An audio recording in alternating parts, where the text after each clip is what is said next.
Assalamu alaikum. Bienvenue dans Sciences de la vie et de la terre, troisième année collégiale.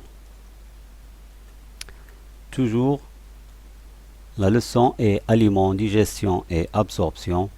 Aujourd'hui, la leçon numéro 2, la digestion des glucides.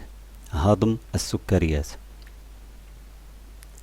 Donc, nous mangeons différents types d'aliments qui sont riches en glucides. Et lorsqu'ils passent dans le tube digestif, ils sont digérés petit à petit.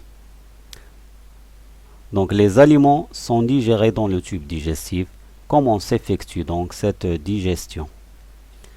إذن الأغذية عندما تعبر الأنبوب الهضمي تتعرض للهضم. إذن كيف يتم هضم هذه الأغذية؟ وفي المثال الأول السكريات.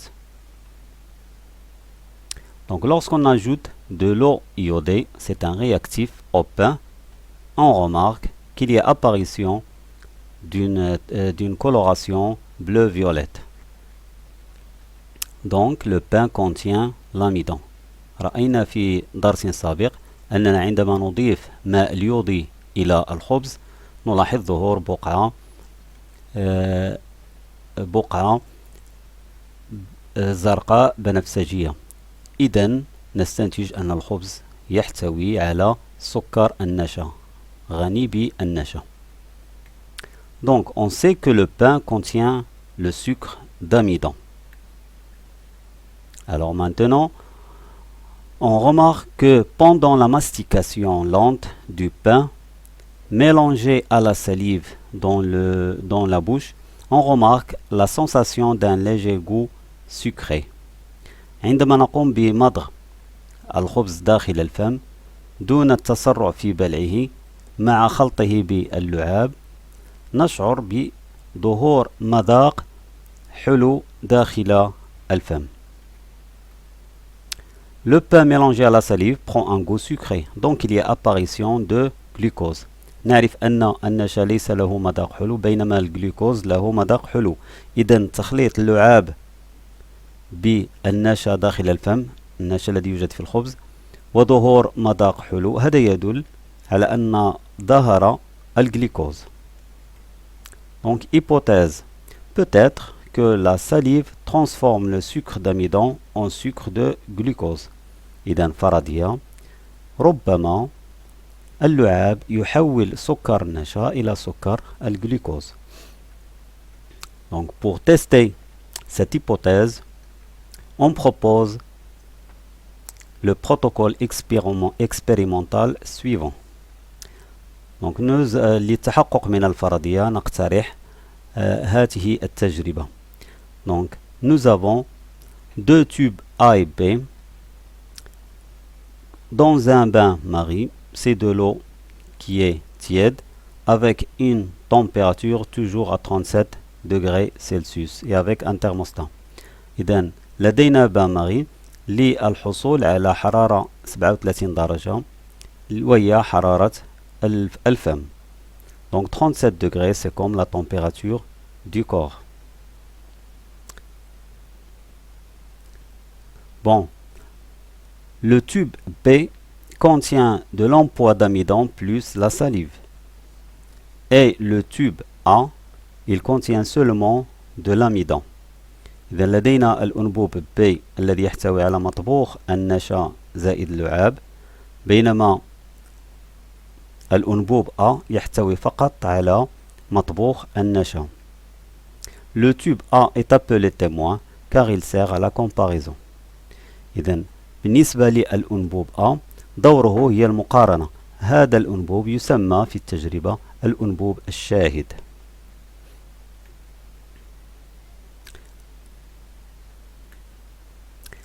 استعملنا مطبوخ النشا. ما هو مطبوخ النشا؟ نضع النشا مع الماء لنحصل على حليب النشا ثم نقوم بطبخه. Donc nous utilisons de l'empois d'amidon qui est de l'amidon plus l'eau. Donc on obtient du lait d'amidon. Et une fois cuit, on obtient de l'empois d'amidon. Puisque nous mangeons de l'amidon cuit dans le pain. إذا نستعمل مطبوخ النشا لمحاكاة النشا المطبوخ الذي يوجد في الخبز. On peut utiliser le compromis d'amylase acheté en pharmacie au lieu de la salive, puisque cette amylase est contenue dans la salive. في عوض استعمال اللعاب الطري يمكن أن نستعمل أيضا حبات الأميلاز التي تحتوي على هذه المادة الموجودة أيضا في اللعاب. Et bien sûr, nous avons besoin de l'amidon. Nous avons besoin de l'eau iodée pour tester l'amidon et le liqueur de filling AIP pour tester le glucose. إذا نحتاج للنشا، أيضا للكاشف ماء اليودي للبحث عن وجود أو عدم وجود النشا، ولمحلول فيلينغ للكشف عن وجود أو عدم وجود glucose. Donc bien sûr, nous allons partager le tube A qui contient l'emploi d'amidon en deux tubes pour que chacun soit testé avec le liqueur de filling ou bien l'eau iodée. Ainsi que le tube B contenant de l'emploi d'amidon plus la salive, on va le diviser en deux pour le tester avec l'eau iodée et le liqueur de filling. قمنا بتقسيم الأنبوبين A و B إلى جزئين للكشف عن النشا والجليكوز باستعمال ماء اليودي من جهة ومحلول فيلينغ من جهة ثانية في كل من الأنبوبين. ثم يمكن أن ندون النتائج التي حصلنا عليها. Donc, pour le tube A et le tube B, on a pris un peu de l'emploi d'amidon qui est contenu dans ces tubes et on a ajouté de l'eau iodée qui est jaune. Donc on remarque que pour les deux tubes, la réaction est positive. Donc il y a de l'amidon dans les deux tubes au cours de T0. Toujours à T0, le test de ces deux tubes A et B avec le liqueur de filling qui est bleu montre que c'est une réaction négative, c'est-à-dire il n'y a pas de changement de couleur de liqueur de filling, donc il n'y a pas de glucose dans les deux tubes. Conclusion, au début de l'expérience, les deux tubes contiennent de l'amidon uniquement. إذن في بداية التجربة قمنا بوضع مكونات الأنبوب A و B مع ماء اليودي. نلاحظ أن التجربة إيجابية، إذن يوجد في الأنبوبين النشا، بينما تمحيص الأنبوبين بليكور دو فيلينغ الأزرق يبين أن التجربة سلبية لأنه لم يتم تغير هذا اللون، إذن الأنبوبين لا يحتويان على الجلوكوز. إذن في بداية التجربة في التي صفر نلاحظ أن الأنبوبين يحتويان فعلا على النشا ولا يحتويان على الجلوكوز. بعد 10 دقائق قمنا بإعادة التجربة. إذن الكشف بواسطة ماء اليودي يبين أن الأنبوب A يحتوي على النشا لأن ماء اليودي تغير لونه إلى أزرق بنفسجي، بينما الأنبوب B نلاحظ أن التجربة سلبية، إذن تم اختفاء النشا الذي كان موجود. وفي نفس الوقت استعمال محلول ليكور دو فيلينغ في الأنبوبين نلاحظ أن بالنسبة للأنبوب A لم يظهر فيه سكر الجليكوز لأن الليكور دو فيلينغ بقي أزرق، بينما في الأنبوب B تغير لون الأنبوب، إذن ظهور الجليكوز في هذا الأنبوب. Donc après 10 minutes, nous remarquons que le test avec de l'eau iodée montre une réaction positive avec le tube A et une réaction négative avec le tube B. Donc il y a toujours de l'amidon dans le tube A et il y a disparition de ce sucre, l'amidon, dans le tube B. Le test avec le liqueur de filling montre que avec le tube A, une réaction négative, donc pas d'apparition de glucose, mais avec le le tube B, il y a changement de couleur en rouge brique, donc il y a bel et bien l'apparition de glucose dans ce tube. Donc pour récapituler cette expérience, voilà une animation qui montre qu'on a ajouté de l'emploi d'amidon, c'est-à-dire de l'amidon cuit dans les deux tubes, avec addition de la salive dans le tube B. Tout ça dans un bain-marie à 37 degrés pendant 20 minutes. Puis, avec le tube A1 et A2, on a testé avec de l'eau iodée, donc une réaction positive, il y a de l'amidon. Avec le liqueur de filling, réaction négative, pas de changement de couleur, donc pas de glucose. Avec le tube B, B1 et B2, pour B1, le test avec de l'eau iodée montre une réaction négative, donc disparition d'amidon. Et avec le tube B, avec le liqueur de filling, il y a changement de couleur en couleur rouge brique, donc il y a apparition de glucose dans ce tube B2. Rappelons que B, c'est le tube qui contenait de la salive. Donc, pour conclure, donc à T0, pour A et B, il y a de l'amidon dans les deux tubes. Il n'y a pas de glucose dans les deux tubes. À T15, bien T20 minutes, il y a toujours de l'amidon dans le tube A. Il y a disparition, il n'y a pas de... Il y a toujours de l'amidon dans le tube A, il y a disparition de ce sucre dans B. Avec le liqueur de filling, on remarque qu'il n'y a pas toujours apparition de glucose, mais dans B, il y a apparition de glucose. Il y a donc disparition de l'amidon dans le tube B et apparition de glucose à sa place. Donc l'hypothèse est valide. إذن بما أن في الأنبوب B الذي يحتوي على اللعاب لاحظنا اختفاء النشا وحل محله سكر الجليكوز. إذن الفرضية السابقة التي صغناها هي فرضية صحيحة. إذن اللعاب يحتوي على مواد تحول سكر النشا إلى سكر الجلوكوز. إذن هذا السكر، سكر الجلوكوز، يوجد في كثير من الأغذية.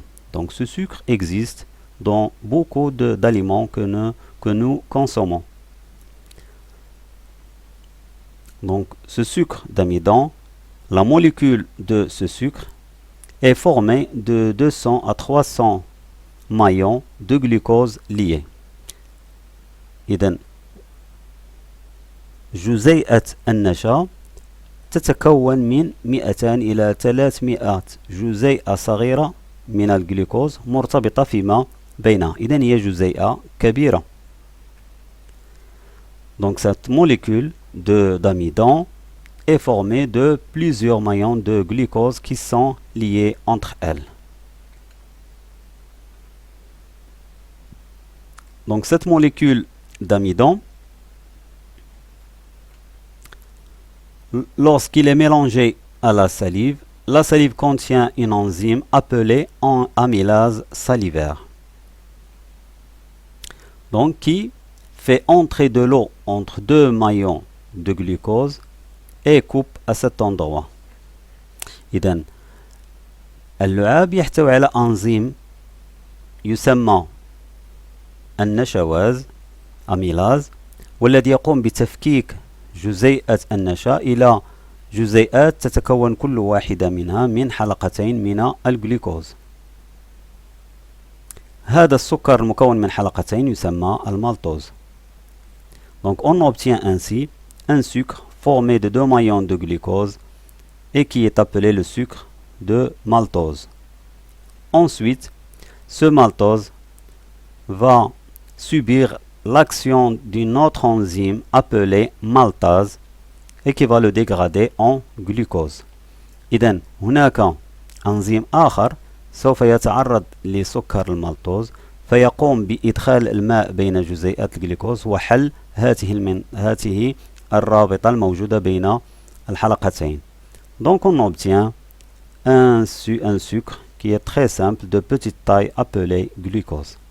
وبالتالي نحصل على سكر عدد كبير من جزيئات صغيرة بسيطة تسمى الجلوكوز.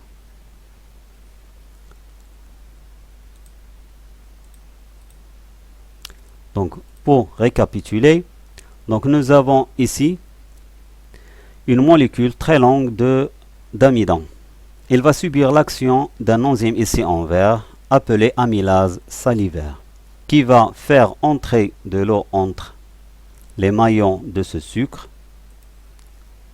Il fait ce qu'on appelle une hydrolyse, c'est-à-dire qu'il coupe en insérant de l'eau entre les maillons pour obtenir un sucre appelé maltose formé de deux maillons.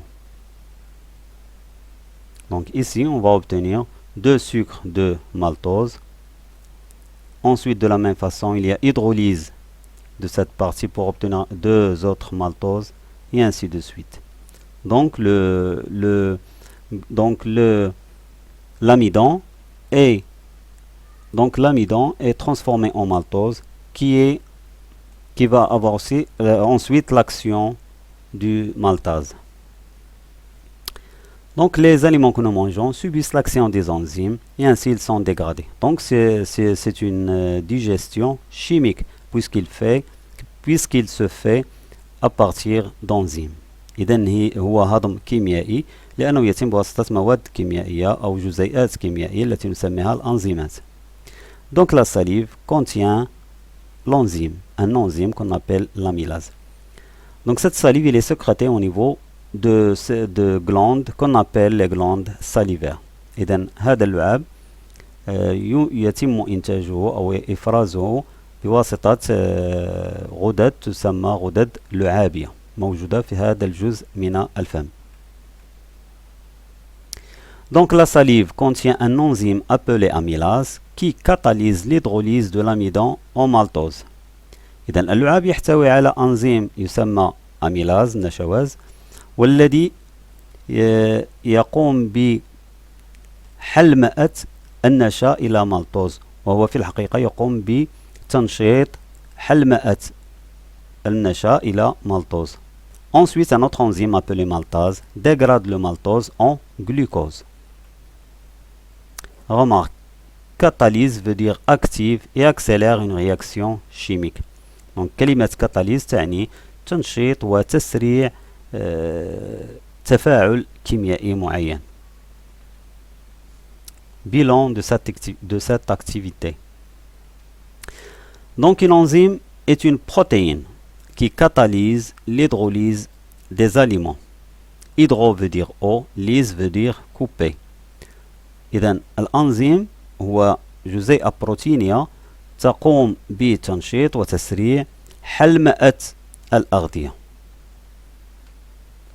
مثلا أنزيم الأميلاز يقوم بحلمأة النشا إلى جزيئتان من المالتوز. Donc l'amylase c'est une enzyme qui catalyse l'hydrolyse d'amidon en deux sucres de maltose.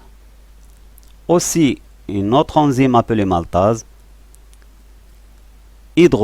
catalyse l'hydrolyse d'un sucre appelé maltose en deux sucres de glucose. Enzyme المالتاز تقوم بحلمأة سكر المالتوز إلى جزيئتان من الجلوكوز. Par contre, lactase hydrolyse un autre sucre appelé lactose qu'on trouve dans le lait en deux petits sucres appelés galactose et glucose.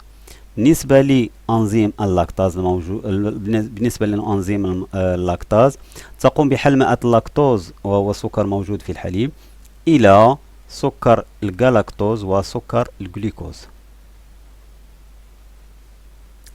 إذن عندما تمر الأغذية داخل الأنبوب الهضمي تتعرض لتأثير الأنزيمات الموجودة في سوائل نسميها عصارات هضمية. Donc quand les aliments passent dans le tube digestif, ils subissent l'action d'enzymes contenues dans des liquides appelés sucs digestifs. Donc un suc digestif, c'est un liquide qui contient des enzymes. Rappelons les constituants du tube digestif. Nous avons ici l'œsophage, puis l'estomac, le duodénum, intestin grêle et le gros intestin qui se termine avec le rectum. إذا الأنبوب الهضمي يتكون من المريء l'œsophage, معدة, إثنى عشري, المعي الدقيق والمعي الغليظ. Il y a aussi un organe qu'on appelle le pancréas et enfin le foie avec sa vésicule biliaire. لدينا أيضا عضو آخر يسمى البنكرياس وكذلك الكبد التي بها أو تلتصق بها المرارة. Donc ما هي إذن الأعضاء التي تنتج هذه العصارات الهضمية؟ Donc les organes qui sécrètent un suc digestif contenant des enzymes sont, donc on a d'abord la salive dans la bouche, on a aussi le suc gastrique sécrété par l'estomac, on a le suc pancréatique sécrété par le pancréas et on a le suc intestinal sécrété par l'intestin grêle. إذا لدينا اللعاب يحتوي على أنزيمات، العصارة المعدية، العصارة البنكرياسية، العصارة المعوية، كلها سوائل أو عصارات تحتوي على أنزيمات تقوم بتفكيك الأغذية. Pour la salive, il y a sécrétion d'1,5 litre par jour.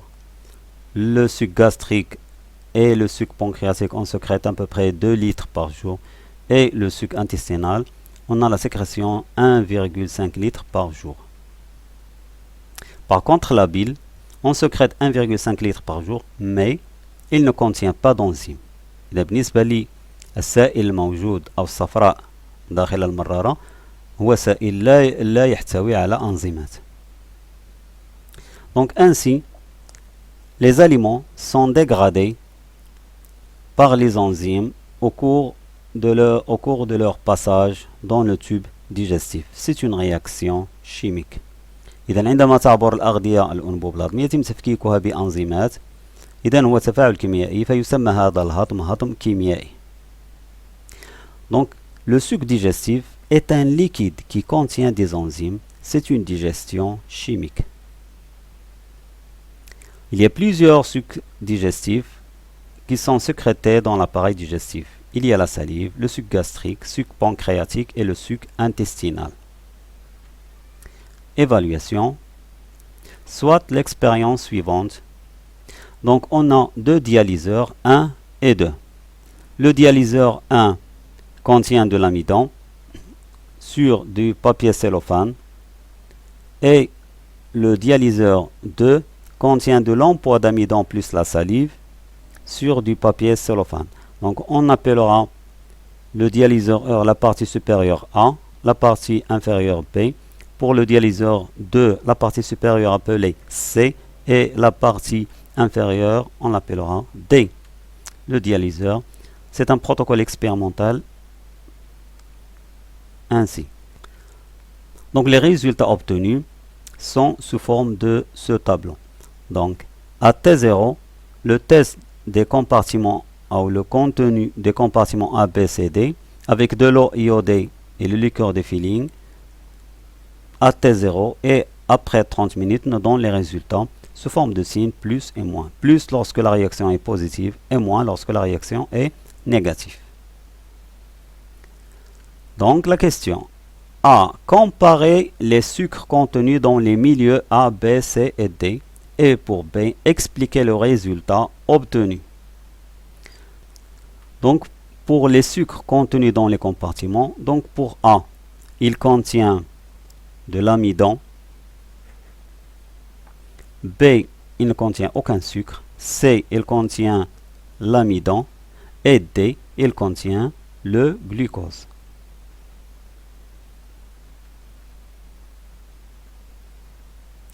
Donc à T0, les milieux A et C contiennent l'amidon et les milieux B et D contiennent le glucose. À T30, il y a disparition d'amidon dans C et apparition du glucose dans D.